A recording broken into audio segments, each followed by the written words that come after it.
Hello! Today I've got an Easter themed makeup tutorial for you. If you don't celebrate Easter, of course, you could also wear it for Halloween maybe? Yeah, I guess this isn't a very average sort of springtime look. However, of course, you know, if you want it to be more wearable, you can always just, you know, use regular eyelashes instead of feathered ones.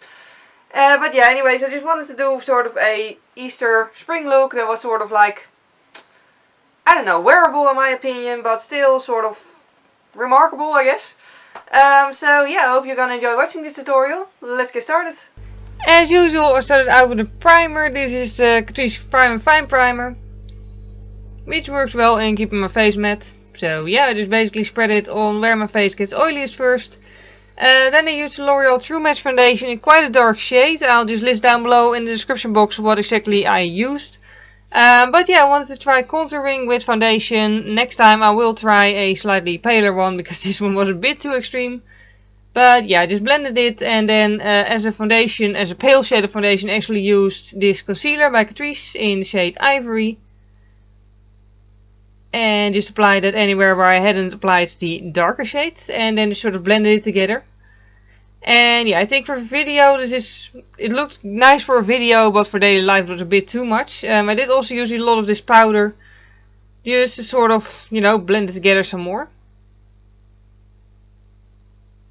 It did help actually, even though, you know, it is translucent powder, but still it made the whole thing a little bit more, you know, average. Then on my cheekbones I actually wanted some more contouring, so I used the Big Bold bronzing powder by New York Color. And just sort of defined them some more. And that's it for the face for now. Let's move on to eyes. And as usual, I started out with Maybelline Color Tattoo in Crème de Rose. I actually need to buy a new one soon because I actually hit the bottom of the jar. Then I used the 120 color palette by BH Cosmetics, which seriously is something I didn't use for ages, and now I'm constantly using it. I started out with the palest white shade, which has shimmers, and just applied that on my entire eyelid, or at least the moving part of my eyelid. And then used the taupe shade to already define the crease a little bit, and this will also make blending easier later on. And then went back to the white shade again to highlight my brow bone.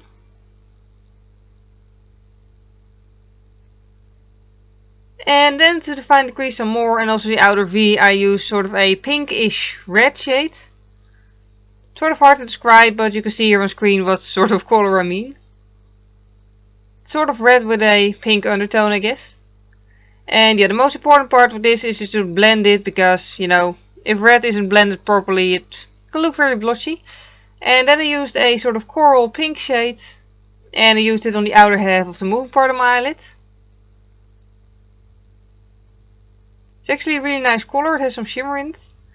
And then I used black to define the lower lash line. I wanted to keep the waterline pale, so I didn't want to use only pale colors below my eye, because I did want it to be sort of defined.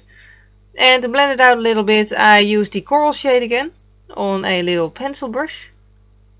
And after that I just blended out the outer edge some more, because I didn't feel like it was blended enough yet. And then I moved on to eye pencil. This one is by J.Cat. You know, I actually really love this pencil for a natural look, but for this particular look I didn't think it was pale enough, so I used eyeshadow, which my contact lenses didn't appreciate. So in short, I will need to buy a more opaque white eye pencil at some point in time. And then on basically only the outer half of my upper lash line, I applied the IsaDora gel eyeliner. Mainly just to hide the lash band of the fake eyelashes that I'm going to use. Which I actually edited myself. I just bought some cheap feathers, and fake feathers obviously. Liquid latex, and also fake eyelashes from eBay. This was like $2 for like 10 pairs.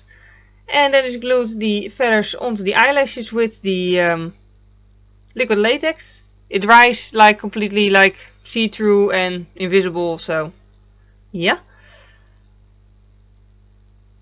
And that's the reason why I love cheap eyelashes. They're just really fun to edit. What I did do is make sure that there's no like hard parts sticking out of the part that's going to touch my eyelid, because, you know, that would be sort of painful. And that's just a very cheap and quick and easy way to have feathered eyelashes. So then it was time to actually put those onto my eyes. I did let them dry for like a few hours or so. And yeah, quite honestly, they're really uncomfortable. I mean, I thought they looked pretty cool, but they're really uncomfortable. Also, I cut the feathers to the proper size while they were already on my eye. Now that I see the footage, that looked sort of scary, so I would recommend doing that before putting them on your eyeballs for safety reasons. But yeah, that's how I did it. Then I used the Catrice Glamour Doll mascara on my lower lashes.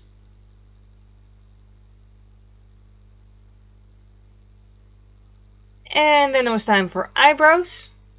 For my eyebrows I used the NYX Tame and Frame brow pomade in chocolates. And yeah, what I always do is just really define the outer like spike of it, I guess, and then just fill in the rest of it. Nothing complicated, just make them more defined. Then for blush I used the Essence Blusher Blush in Heat Wave, and this time I put the brush on the center of the little thing, yeah. Just to give it, just to get sort of a coral shade. And then for highlight I use the Undress My Skin or Undress Your Skin, whatever it's called. I'll put it in the description box by Makeup Academy. Then for my lips I use a red lip pencil first, and what I did is outline them and then I sort of blended them inwards with a brush, because the lipstick I used, this one by Catrice, Get a Nude paper it's called. It's actually a pink shade, and as you can see it creates an ombre effect. And the lipstick itself is sort of shimmery, so I thought it gave a nice effect. Of course you can also just do nude lips if you think it looks nicer. And that's the final step already. So this is the final look. I hope you enjoyed watching this. Thank you very much for watching and see you next time. Bye! I used it in the deepest part of the crease, on the outer corners, all the way to the center of the eye. Sort of. Well, as you can see, I just used it there to darken it up a bit.